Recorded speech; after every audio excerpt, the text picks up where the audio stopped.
Ram, Hare Hare. Hare Krishna, Krishna Krishna, Hare Hare. Hare Ram, Ram Ram, Hare Hare. Hare Krishna, dear devotees, Anut Pranam. Thank you very much for joining in for our Ramayana study session today. We'll start with the prayers. Om Jnanaatimirandasya Jnananjana Shalakaya Chakshurunmilitam Yena Tasmai Shri Gurave Namaha.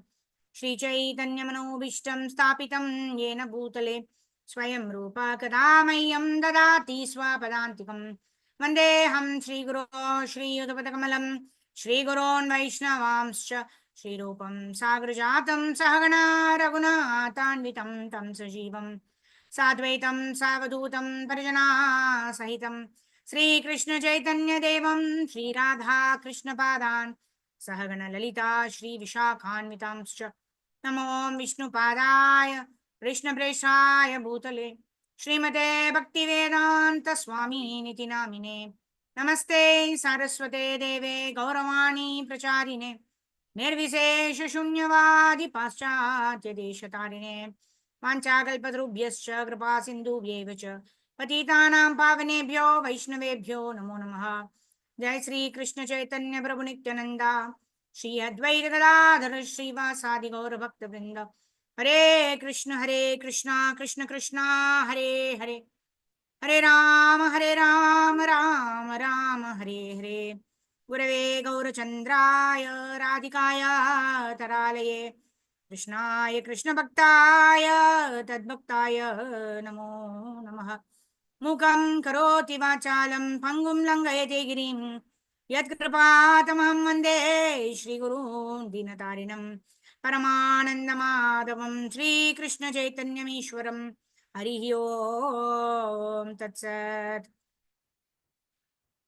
Shri Sitaram Lakshman Vishatrughna Hanuman Ji ki Jai. Nitai Gaura Premanande Hari Hari Bol. Hare Krishna, dear devotees, Anut Pranams.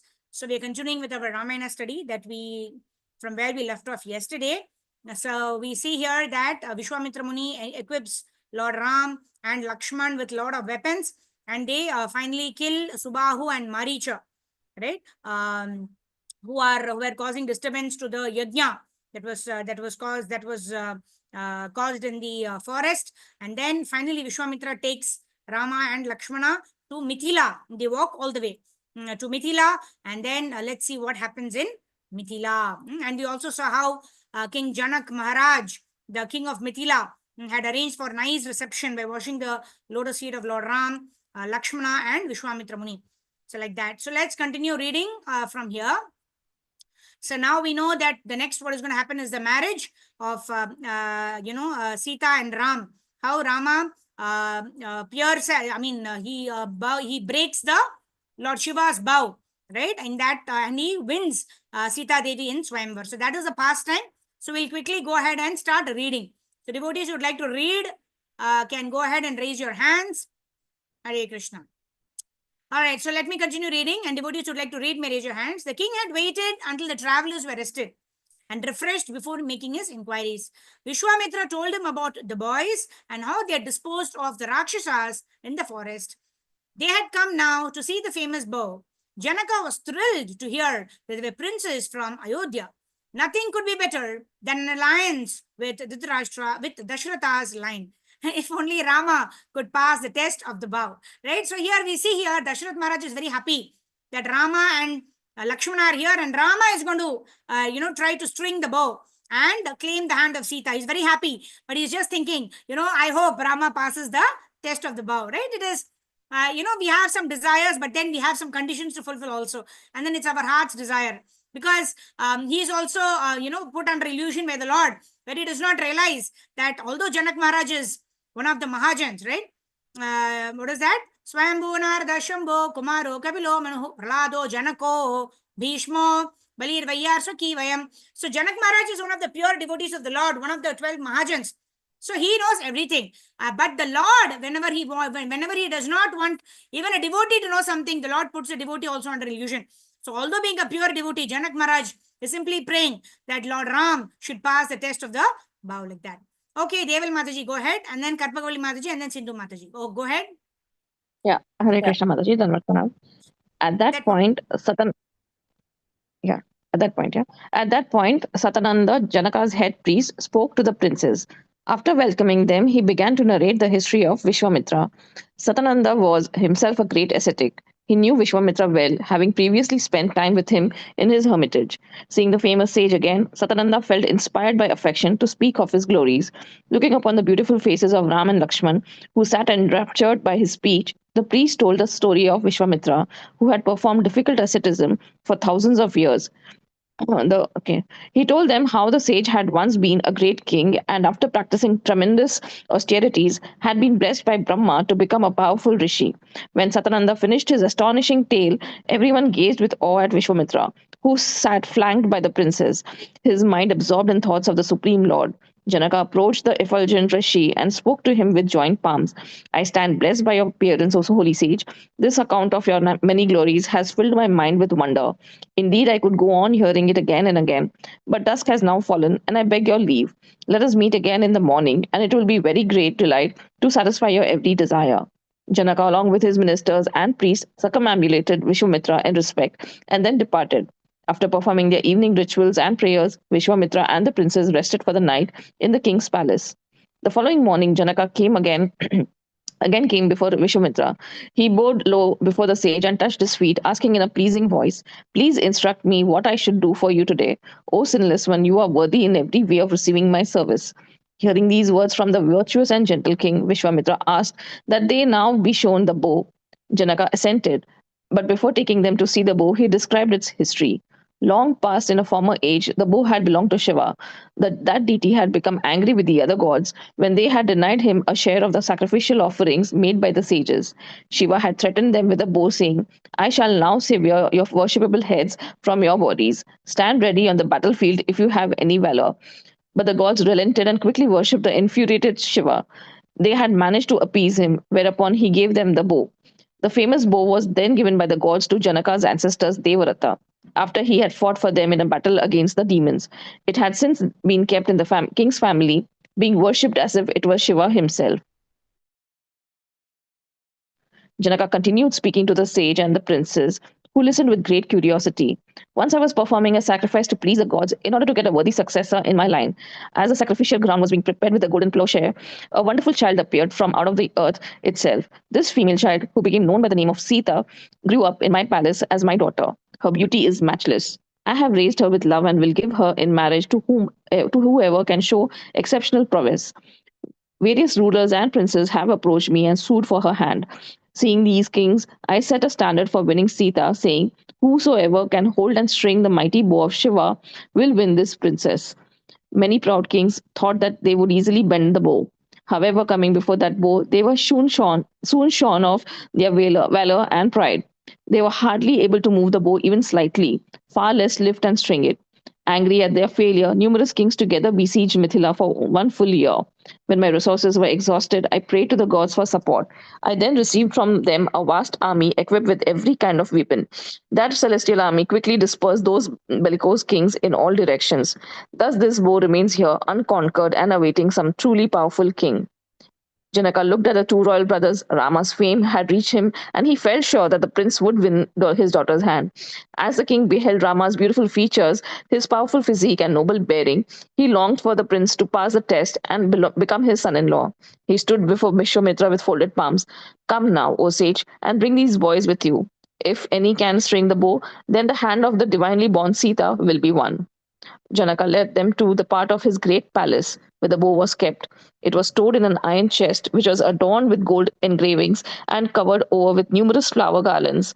300 powerfully built men somehow managed to move the chest to the center of the hall where it lay. Janaka turned towards Ram. Here is the wonderful celestial bow. It has been kept and worshipped by the Janakas for many generations. Not even the gods, demons, yakshas, gandharvas, or kinnaras can string it. How then could any ordinary man? Gaze now upon this bow, O Ram. Janaka ordered that the chest be opened, and as the lid was lifted, the brilliant bow was revealed. It spread a golden glow all around. Constructed of pure horn, it was skillfully worked with gold and silver images of the pastimes of the gods. Hundreds of golden bells and ornaments hung from the bow, which was studded with diamonds and other gems. Seeing the bow, the two princes gasped in appreciation. Rama bowed down in respect and then walked slowly around it. He looked towards Vishwamitra and nodded slightly. Understanding Vishwamitra's indication, Rama stood with joined palms at the bow's center. He turned to Janaka. I wish to attempt your test. I shall now try to lift this heavenly bow to gauge its weight and strength. While being extolled by Vishwamitra and other sages, who uttered victory, victory, Rama placed his hand upon the bow. There was complete silence in the hall. Janaka held his breath as Ram stood motionless. Vishwamitra, knowing the extent of Ram's power, smiled slightly. In the balcony of the hall stood Sita. She looked at Ram, feeling a natural affection for the prince. Until then, she had never been interested in any of her suitors, although the most powerful kings from all around the world had come there. To the gentle Sita, they were all arrogant and overly proud of themselves. Sita was deeply religious. All her life, she had prayed that Vishnu might become her husband. As she watched Ram approach the bow, she felt her love for the Lord being awakened. Was this Vishnu himself? Becoming absorbed in her loving sentiment, Sita felt anxiety. Would Rama string the bow and become her husband? She held the matrimonial garland with trembling hands. Hare Suddenly, Krishna. Ram seized the bow. Hare Krishna. Thank you, Mataji. Tanat Pranam. Hare Krishna. So this Krishna Dharmadas Prabhu is, has made it very dramatic. It's almost like a movie, and Sita Devi is standing there, and our Lord Ram is now ready to string the bow like that. He's put it in a very dramatic way, very nicely. He's building, the suspense like that. So that's very nice. So there's another pastime also that I've heard that when Sita Devi was young and she was playing in Janak Maharaj's palace. So she was playing with a ball, right? Once the ball went behind the what do you call behind this chest which was holding the bow. And what happened? Sita Devi went to get the ball, and she found this chest, and she thought that the ball might have gone inside the chest. So what she did, she just opened the chest and she took out the ball, and she came running back. And when the soldiers are guarding this bow, because this is Lord Shiva's bow which nobody can lift, and it has been lying like that as an antique piece for so many years, and suddenly Sita Devi picks it up and runs with the ball, and everybody goes and informs Janak Maharaj. Janak Maharaj thinks, oh my lord, this little girl, she's so powerful, she is picking up this bow right just like that, without any much effort. So the girl, the person who would come to marry Sita Devi, I will hold this Swayamvar. That at least that person, should be more powerful than Sita Devi, at least, isn't it? So in that way, he gets his idea of, any day when Swayamvar is conducted, the suitor or whoever wants to marry Sita has to string this bow of Lord Shiva, and only then will get to marry Sita Devi like that. So Sita Devi is also feeling anxiety. This Yoga Maya is in play, right? Sita Devi is, the expansion of Radharani, the expansion of Lakshmi Devi, isn't it? So here, Sita Devi is also in anxiety, She is also getting attracted to Lord Ram because Lord Ram is Lord Vishnu himself. And Sita Devi also, very nicely, arranged by Yoga Maya, is also feeling anxiety. There is always, in anxiety, there is more love. There is more love in a separation than in union. So in that way, very beautifully, Prabhu has described this part of the section, wherein he's talking about how Janak Maharaj wants Ram to string the bow, and also our Sita Devi wants Ram to string the bow. So let's see what happens. This is like a movie. Very nice. But this is just the past tense of the Lord. We all know the past tense. So quickly we'll go ahead and read this. This is very wonderful. Yeah, Karpavali Mataji, go ahead. And then Sindhu Mataji can read. Hare Krishna. Thank you, Mataji. Suddenly, Rama seized the bow by its middle part and raised it high above his head. A gasp of astonishment filled the hall. It was inconceivable. Rama tossed the bow slightly to gauge its weight. Placed one end of the colossal bow on the ground. Rama then moved to the other end and strung it. He pulled the string and bent the bow around it to a semicircle. It broke suddenly and sounded like a crash of thunder reverberated all around the hall, and the earth shook as if it were an earthquake. Everyone was stunned and rendered senseless for some moments. Janaka was amazed. He turned to Visamitra. I have no witness Rama's strength. His achievement is incredible. Having secured Rama as her husband, Sita will bring undying fame to my family. Janaka's eyes were filled with tears. Surely Rama was a divine personality. There could be no doubt. Till then, no king had been able to move the bow even slightly. some could hardly even look upon it, but Rama had handled it as if it were a piece of bamboo. The king looked up to Sita in the balcony. She was filled with delight upon seeing Rama's feet, and her breast heaved with excitement. Awaiting her father's indication to come down, she stood surrounded by her many family attendants. Janaka turned to speak to Rama, who stood peacefully, having replaced a broken bow in his chest. I shall now fulfill my pledge to give Sita's hand to whoever would string this bow. Sita is dearer to me than my own life, but I gladly offer her to you. Sita came down from the balcony with her garland of golden flowers in her hand and stood by her father. She was resplendent in a silk sari of deep maroon, a necklace of pearls shining on her breast. As she walked on her golden anklets, tingled and her diamond earrings swung to and fro, smilingly gentle. She shyly lifted her eyes a little and looked at Rama, who caught her glance. Both felt their hearts moved by love. In that moment, their union was forged. Sita's father signaled and she went before Rama. She placed a garland around his neck, indicating her acceptance of him as her husband. She blushed lightly and kept her eyes down. Walking slowly, she went back to her father, who felt as if his heart might burst with happiness. The king wanted to perform the marriage ceremony as soon as possible. He asked for Swamitra's permission, and when the sage agreed, the king arranged for swift messengers to go to Ayodhya to inform Dasratha. The ministers of Janaka left immediately and arrived at Ayodhya after 3 days. They quickly went to the palace and were ushered into the presence of Dasratha, who appeared to them like a powerful god. Put at ease by the emperor's benign expression and gentle words of welcome, the ministers politely told him of the events in Mithila. The emperor was delighted to hear the submission of Janaka's envoys. Rama and Lakshmana were well. They had conquered over the demons, and more than that, Rama had now won the beautiful Sita for his bride. Dasratha recalled how he had been contemplating the marriage of his son even as Visamitra had arrived at his palace. The sage must have been sent. Sage the sage must have been sent by Providence, by whose arrangement is this union has surely been made. After consulting with his counselors, Dasratha made up his mind to leave the next day for Mithila. Taking with him his minister, preceded by a party of priests, Dasratha went the next morning towards Mithila, with his army marching close behind. They arrived after 5 days. Dasratha approached Janaka, who graciously received the abundant riches brought as gifts. Janaka embraced the emperor, and the two old friends sat together discussing the wedding. Janaka told Dasratha how Sita had appeared from the earth. He also told him of a prophecy he had heard. Once the celestial seer Narada informed me that Sita is Vishnu's eternal consort and that he would one day become her husband in this world. I thus devised a test which would only be possible for Vishnu to pass. Your son has now passed the difficult test and must therefore be Sita's eternal husband. Dasratha was again astonished to hear of Rama's divinity. He still found it hard to believe having raised Rama as his child. He looked at the son who stood before him modestly with bowed head and folded palms.